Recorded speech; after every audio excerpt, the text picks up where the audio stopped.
Hello there. This is Shippy the Explorer. Good morning, folks. This is welcome back to the station that gives you information. Welcome to a spring morning in College Park. That it's wet and damp, and but it's nourishing the plants, and you can see the flowers are. I mean, the bulbs are coming, bursting out. But today we Shippy the Explorer brings you um, another video. On Saturday 22nd, we have been having a program at church where the Chesapeake Bay Foundation has joined with the University Christian Church to create rain gardens. And on Saturday, the 22nd, we had people from the Green Ambassador program and the Alliance for the Chesapeake Bay and Environmental Protection Department of Energy, USDA, and they came to show us the method of taking care of a rain garden that was placed up, I think, about 2 years ago or a year ago. And so we had a lovely program get together, and the video you're about to see is how to take care of your garden. So Shippy the Explorer, under the auspices of Giscom Pen, is bringing you Day in the Garden. So enjoy, learn something, and take care. Well, hello there, friends. Welcome back to Shippy the Explorer. The tape starts here for this day. Welcome, and for those of you who are coming back for the first time and stumbling on this station, thanks for looking at this video, and try to go through it to the fullest, so maybe you can see if you like, share, and subscribe to this station. We normally talk about nature, and we venture out. I start on the back porch today and looking down into the valley, and to look at the greenery of the beginning of spring. And you can see traces of it where the Forsythia, I think, they are blooming yellow. And I came outside to check on the asters to see if they're blooming, or are they dead? I don't know. Anyway,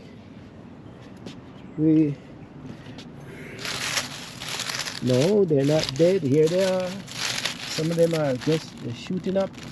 Look, coming up through the trash. And here we are. This tree came up by itself, and it's doing well. Well, I continue to say thanks for coming back to the station, and I wish you a lovely day, spring day. We are a little bit chilly today, but if I put on my jacket, it's fine. But we hope that all the best, you'll have all the best of health, and always remind myself that some of us may not be doing as good as we can, but we, Shippy the Explorer on this side of the fence, is wishing you all the best. Now we show you what's going on around here. Some of these things will be planting more tomatoes and these pots. And why these pots are on the porch is because over the years the deers would just snack on my plants, and here we are. They're coming up. The osters are coming up, and the deers, they said that those osters are considered to be candy for the deers, and so they eat and they eat. So I brought them up on the deck, and I know they can jump 15 feet, but if they want to jump this high up, they'll be really determined to eat my plants. And during the day like this, you don't see them because they have had their belly full all through the night, people's yards, and now during the day they go down into the valley and they're resting and waiting for the next feeding time when they come up and they harvest. All right, so we are going, today's assignment is we are at the church. We have the environmental group, Chesapeake Environmental Society, coming up to teach us a few things. So we are going over to see what they can teach us about rain gardens and potted plants and gardens and all sorts of things. So I hope to video that and share that with you. So welcome. Thanks for watching all the time. Thanks for sharing. Thanks for subscribing. Oh man, subscribing, I tell you, it's a hard word. So, but anyway, we'll do what we have to do and keep on chucking in life. See you as we continue the day gardening in the temperate region. See you soon. Stay tuned. So we're going over to probably do some maybe some cleaning up, and also you never know what we're gonna need. So I'm carrying my broom, and maybe I should carry, I don't think I'll carry the rake, but I'll take the broom with me and see, because we may just need it.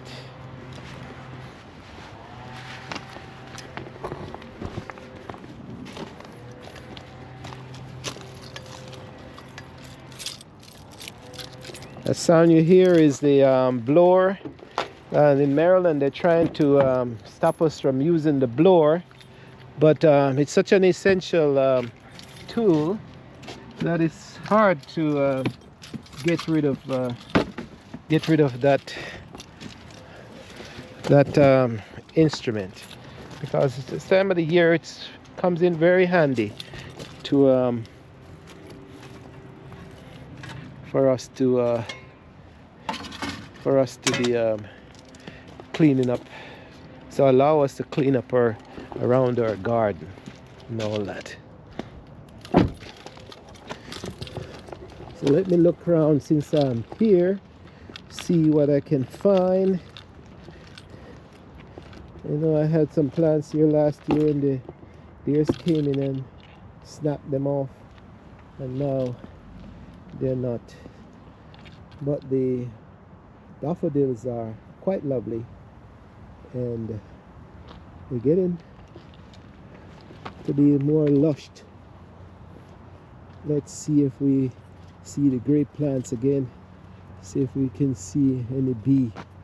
Oh, here we are at this time now. Yeah, here we are. These are feeding.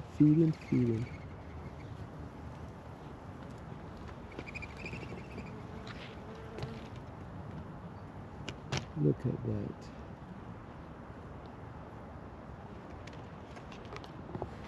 Yep.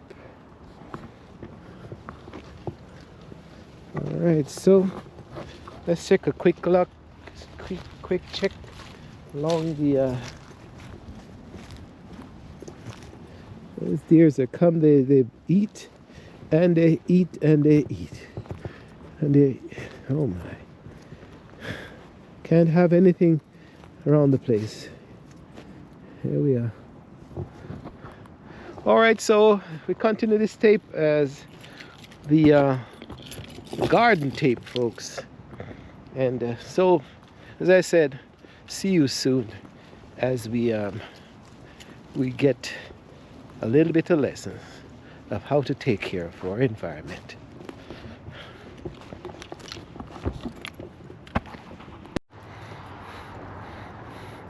You can always tell when it's spring because the camellia are also in bloom. There's a red one and a pink one. So here we are. And also, so we don't see a red one bloom yet, but it's coming up, ready to burst open. They don't last long, but they seem to be a vibrant part of the garden. Okay, so there's neighbors walking. There's a gardener ready for planting of some vegetable, and we'll see what we put in this year. I'll show you another temperate plant that hasn't gotten eaten off. Really, it's the azalea, and that's will be blooming in a few days. Here we are. This one hasn't gotten eaten off. You can see the flowers, the bulbs of the flowers, and they're going to be quite pretty on this end. So that's spring for you, and let's get on the road and see if we can do some gardening.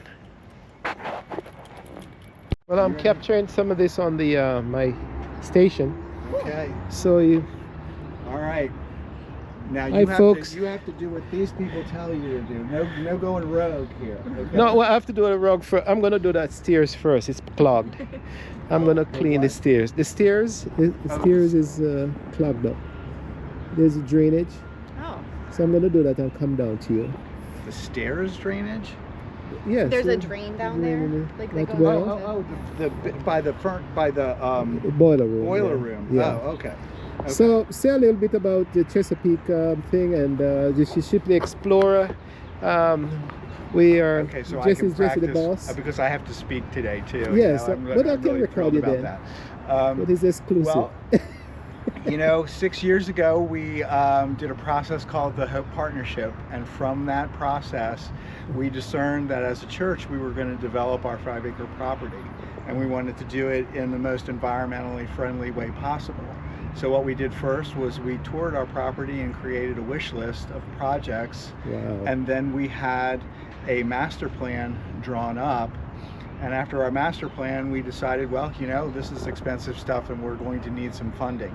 And so we started looking for funding, and we found the Chesapeake Bay Trust, and we were awarded our first grant.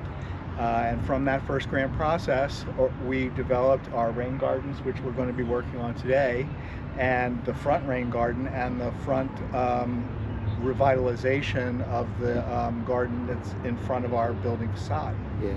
And so these folks from the Alliance for the Bay are going to show us how to properly take care of our rain gardens, yes. and are helping us plant new plants where some had died off, and we're going to do it as a community event. So it's very exciting. Wonderful. And this is Jesse, who has been instrumental in starting this with Lynn. I'm just a A troublemaker. And I worked with them so much that now I need a walking stick. So, and well, Reverend Sarah, you can say hi. This is Reverend Sarah, a new minister. Hi. Yes, at university. So we have 5 acres of property that we have been managing from 1959, and I enjoy this place so much. I get my relief every time I come over here, just to watch the hawk, the deers. First, Yes. built, we have pictures of it, like basically like the building and dirt grounds. Yeah. This tree wasn't even here, Oh, wow. and actually there is a picture. You dropped something there. Oh There's yeah, a well, my picture stuff. of Yeah. This back area taken from down in the parking lot there, where there is a sapling here. Oh, wow. This is a sapling, and in that picture is a Mini Cooper parked, an original Mini Cooper, Mini Cooper. parked in the Do you have that grounds. picture? Yes, I did. Would you send it to me? Yes, I will. Yeah. I feel Um, like that'll preach. And when I Yes. did, the when I did the 50th anniversary, 50th anniversary thing. we did a slideshow. Mhm. And so the way I started it, or the final slide, was the picture of the black and white background here with the Mini Cooper on it, and then I merged it into a brand new Mini Cooper of the era in front of it. Wow. So yeah, very very, very cool, Yeah. like timing. Yeah. And there are all sorts of pictures of the building in its raw steel structure state, and all sorts of building. Yes. Uh, Some of those I have. You have some. Bach probably has some. And we Well, should still have some in the archives. I have Yeah. I have my entire files from when I did the Okay, so 50th, that's good. So you have some of the. anniversary stuff. Yeah, Yeah, I got more than that. we had stripped out that album.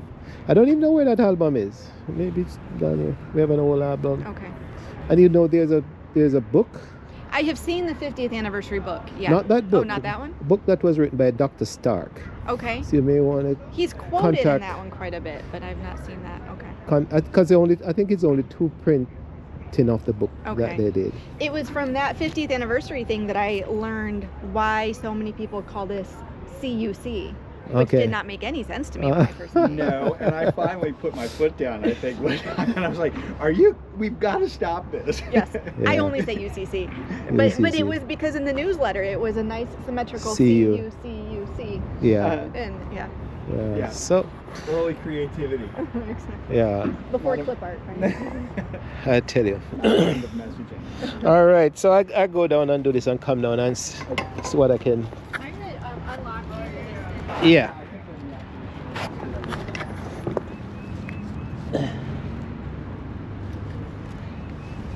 I get this when I come back.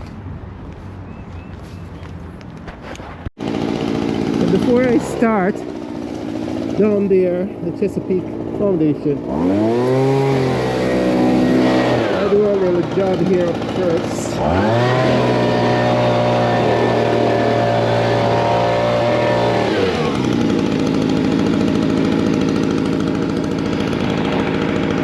Just by cleaning these stairs. So quite a number of people have gathered, and members of the church and the community and all that. For about 8 And every day. yeah, And the classrooms are all down Yeah. in the lower part of that, so that's So- why the here we are. Hi. Okay. Hey. very excited. Good, good. Did you pre-register? No, no. Okay. Do you have a QR code you can scan, or you can use our iPad? I use that. Okay. Let me. What size t-shirt would you like? Oh, extra large. Super small. So, yeah. If you want, that would be great, but there's no pressure. And then once you're registered, we're having folks head over there, please. There we go. Yep. And did you? Green so ambassador. Sarah, did you get a T-shirt? Which color are large?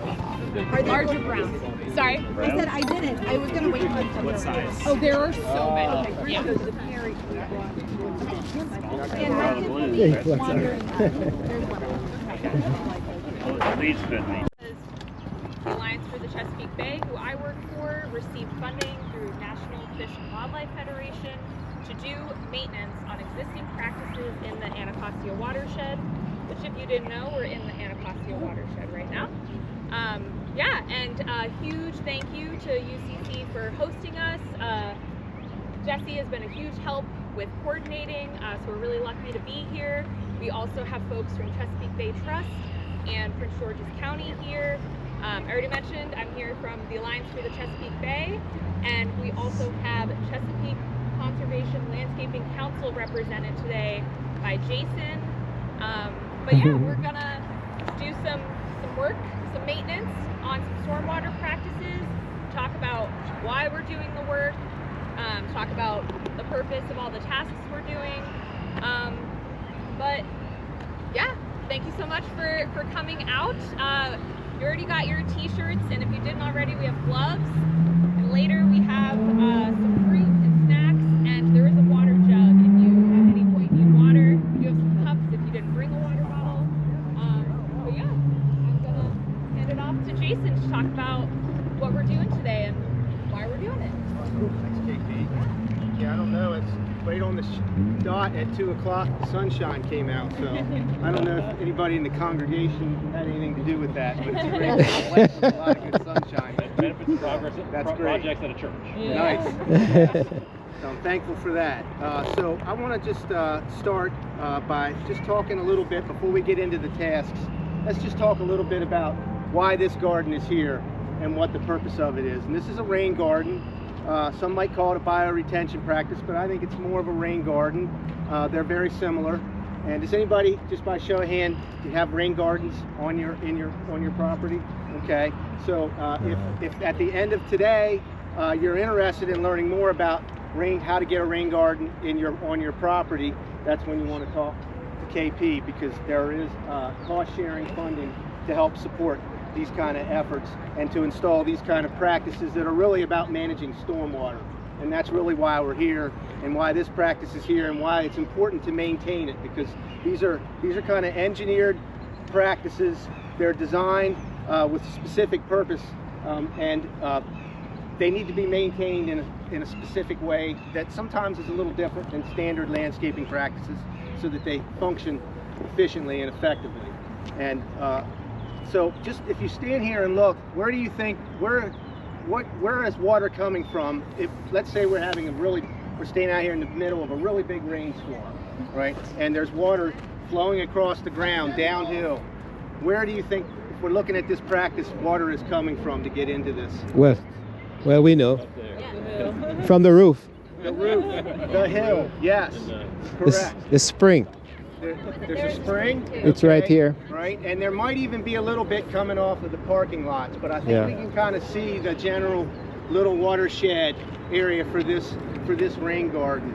So it would come in here through sheet flow, but when it's coming off the roof, there's actually some, if you look over here, you'll see some inlets there where the pipes are under the ground. And so it comes, they're probably connected to the downspouts directly, and that feeds into this rain garden. So someone figured out, did the calculations, looked at the square footage of the roof and how much area of sheet flow we would have during a storm, and they figured out what size they needed to make this rain garden. And then we fill this rain garden with special soil. We dig this out, make it kind of concave, and we fill this rain garden with special soil. Over here, if you want to look, I did grab some soil a little earlier. This soil is from the rain garden, and if you were to feel that, it's very crumbly, very sandy, with even some little stones in it, right? By texture, you can feel that. This is the native soil that's here. Around and underneath this, the subsoil is very clayey, right?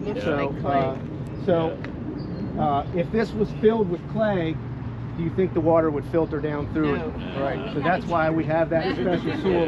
We'll make bases. Yeah. And if the soil is really not conducive, what we would like to do is have this water come in, filter, and then back into the ground. Yeah. If the ground and the soils aren't quite acceptable for that, or if we get so much water that it can't handle it, there's an under drain in here. There's a pipe that runs under here, and we can actually observe that pipe. These practices have an observation well. That's what the purpose of that pipe that's sticking up there is.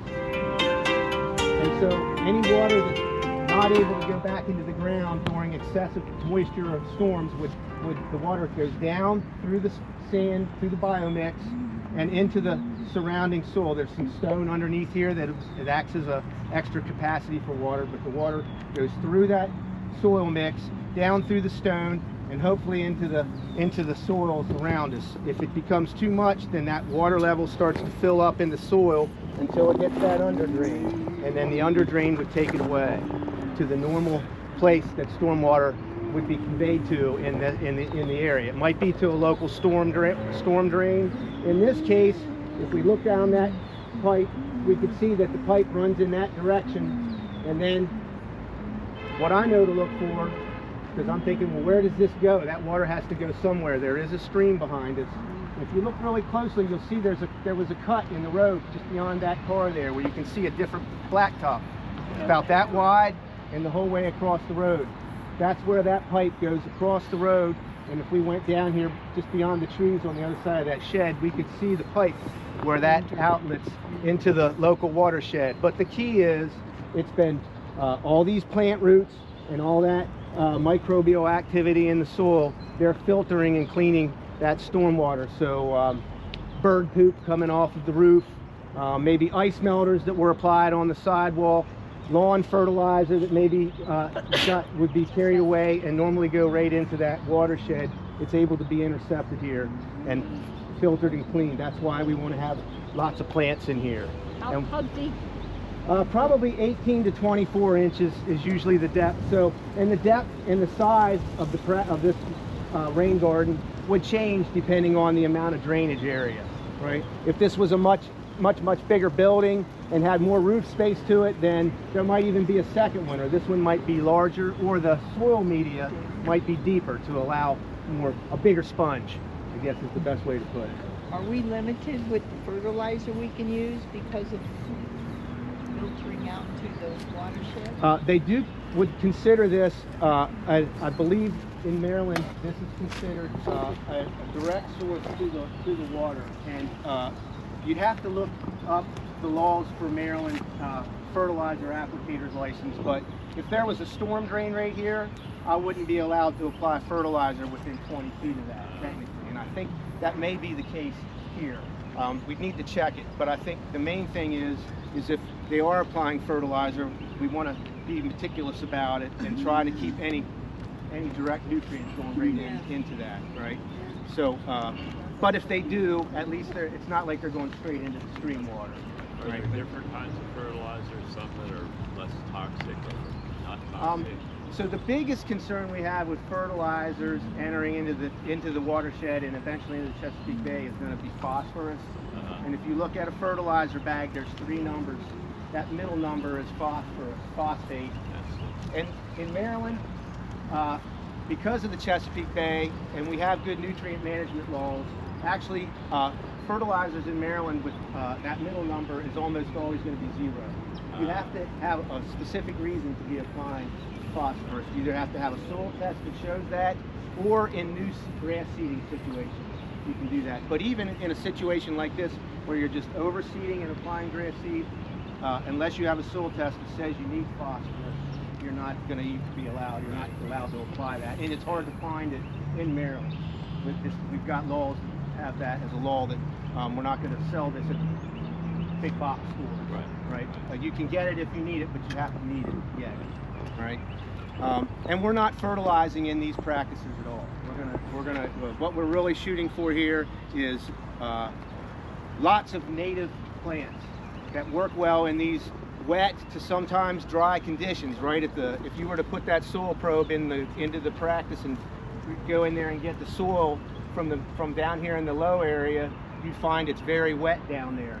That's okay, but at the same time, if you went up here on this berm or up to the top, you might find that it's much drier. We have a lot of changes in grade in these, so the plants have to be adaptable and be able to handle wet and dry.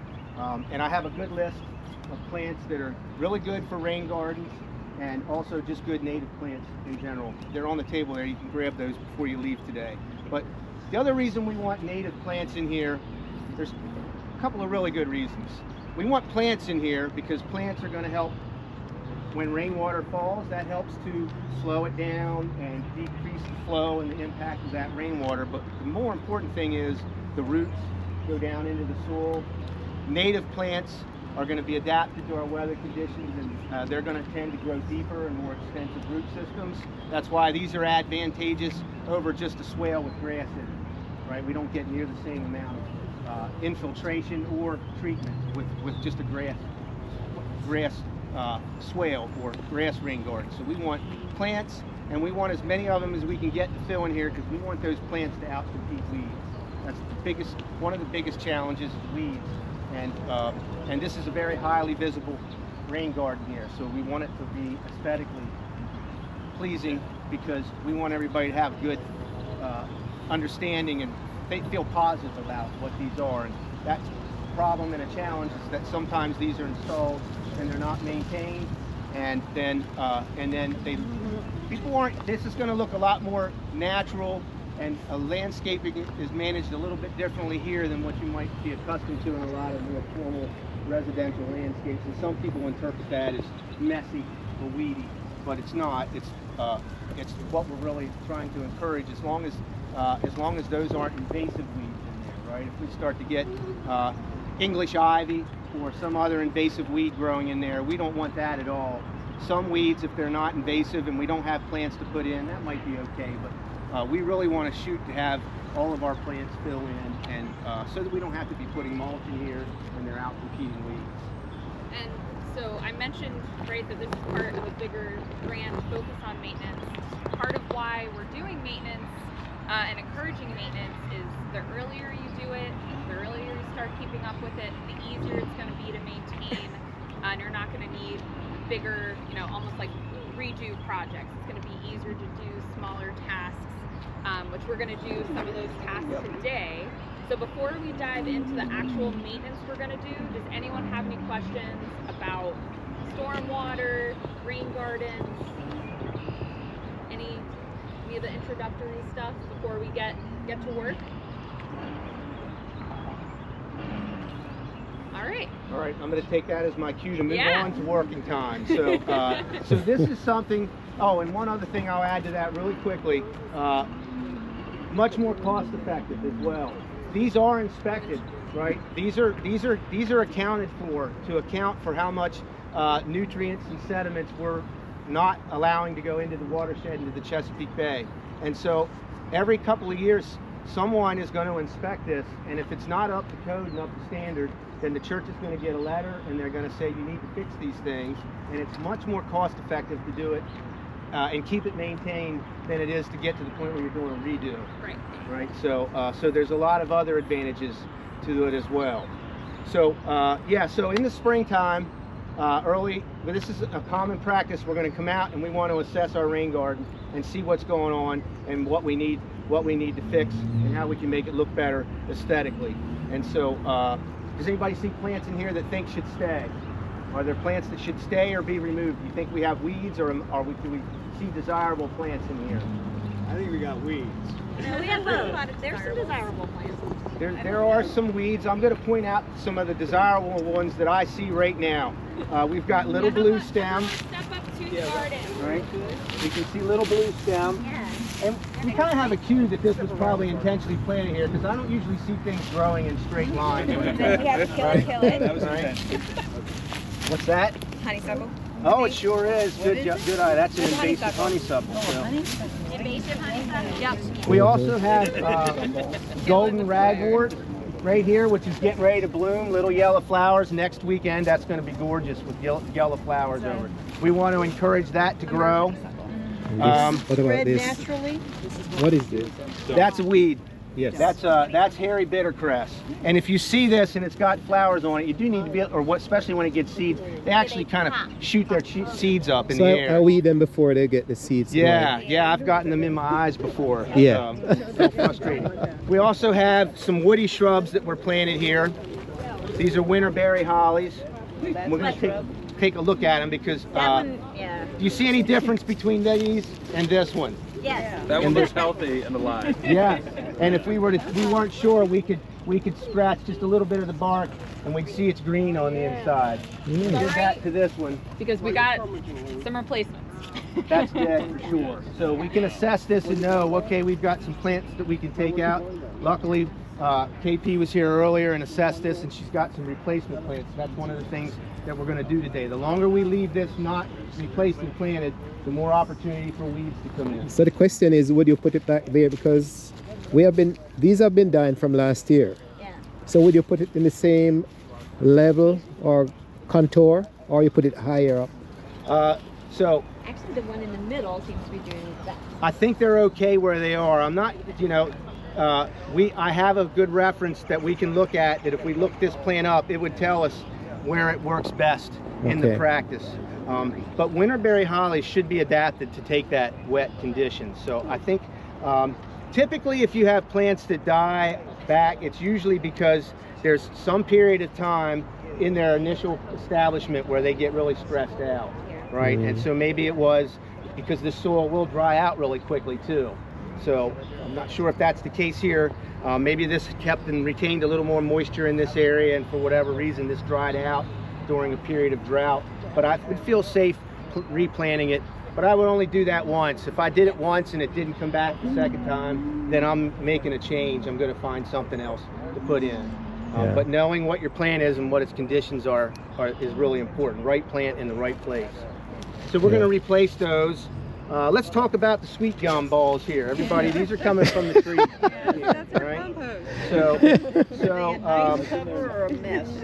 I think under just about any other gardening situation, whether it's these kind of seed heads or leaves that we gather or collect with our lawnmower, we would normally encourage to use those as a natural mulch in our beds, right? In this particular situation and with these rain gardens, we don't want to encourage a layer of decaying composted material on top that can kind of act like a seal over the top of it and prevent the water from going down through it. So good intentions, but probably not the best location for it, right?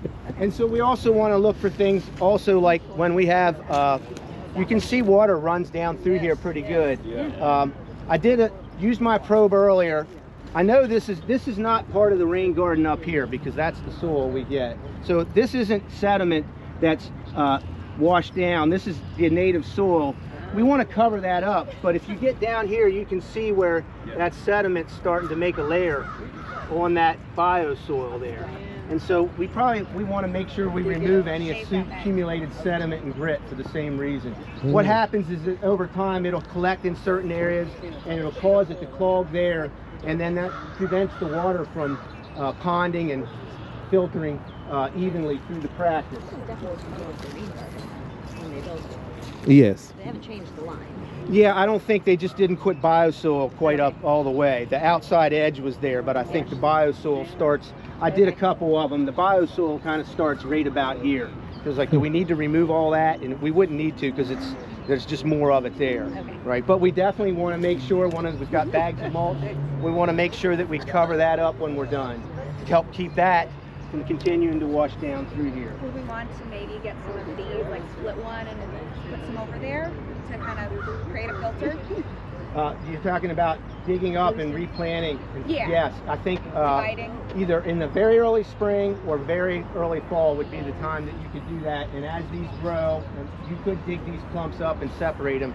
That's a great activity that the church can do moving forward. You don't have to spend money on new plants. So I think let's get what we have planted, and then we'll focus on if we want to do some transplanting. That is the garden over there too, on the other side of the sidewalk. Right here. Yep. On the other side of the sidewalk, that is too. Okay. Yes, right here. Yes.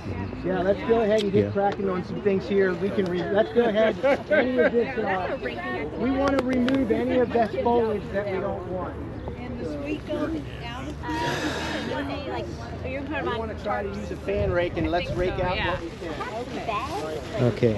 Oh, that's good. They're this material. So the work has started, and we are. What time is that, you say? What time you have? 2:35. Half an hour. All right. You have bags or tarps. We're gonna get ready.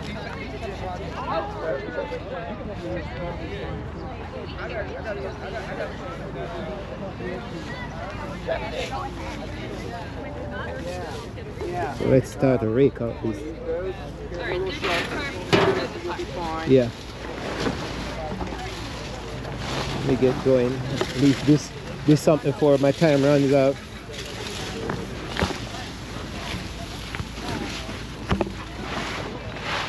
Okay, let me put this down. So in a few minutes, it's a mark improvement already. Look at this. Mark improvement. It's a lot of hands a lot of work, and it makes it so easy. Okay. And this is a typical planting process. Plants are in the pot, and we'll see how deep it goes. I took it back. Just like that. No, we're taking it out of the pot. I literally. Is that the pipe? I don't think so. I think I just hit a rock. The stone? Yeah. Okay. Oh, there's some of that good old Maryland clay in there. We're gonna need a wider hole, or yes. Yeah, it'll have to be. All right, are you gonna help with this one, Kate? yeah. I think so. Kate said she wanted to plant at least one plant. Awesome. Okay. Go a little deeper. He wants the top of the soil to be right flush with this. So do I think I need to go a little deeper? Do you want to take it out to test it too? Yeah, That I way. can do that. It might go down a little further.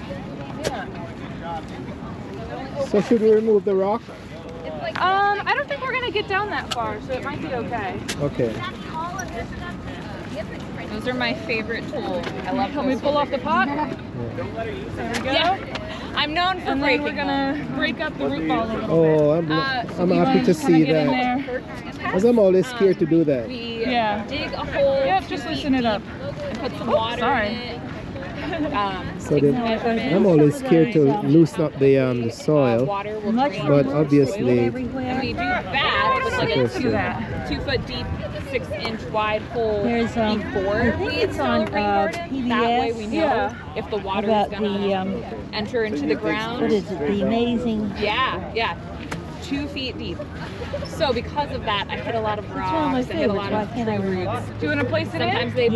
bend, but All right. and then Kate is gonna place it in, yeah, that's so okay. she get the chance to put And down it one goes. plant Maybe down. like very nice. And I'm gonna fill it in.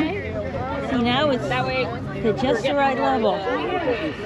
So that edge is supposed to stay above the soil. Yeah. So Well, because it's planted on an incline here, it's like even here, but a little high there. So I'm just gonna kind of mound it around.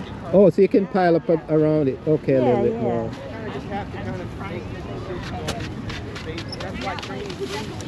And what type of plant is this one? Some sort of deciduous holly. This was I've a got the name here. He said it produces red Ah, berries. well, that leaning over Red the- berries for the not a good birds idea. to eat. Yeah. And I so give you it a looks hand with nice. a Okay. shovel. That's helpful. We're trying to dig close. She hit some clay on here. Oh, so we'll dig we're over trying here. to dig this side. Yeah.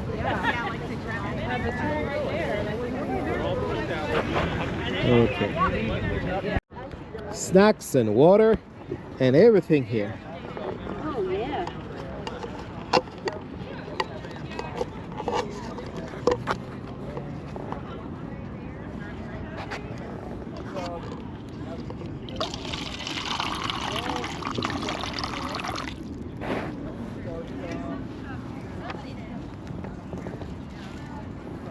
Oh, that looks good. I'm gonna have these.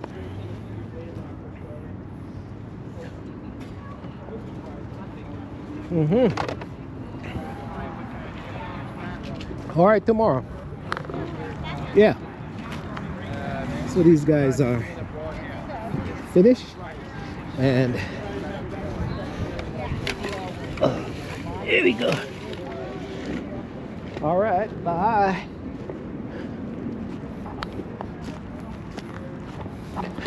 So that's the whole idea of the rain garden system, and so hopefully you get some information from this video, and there's a lot of information that's in this tape, but you can see where we had lots of help, and church is well supported. So that's the tape for today. I think so, and here we go.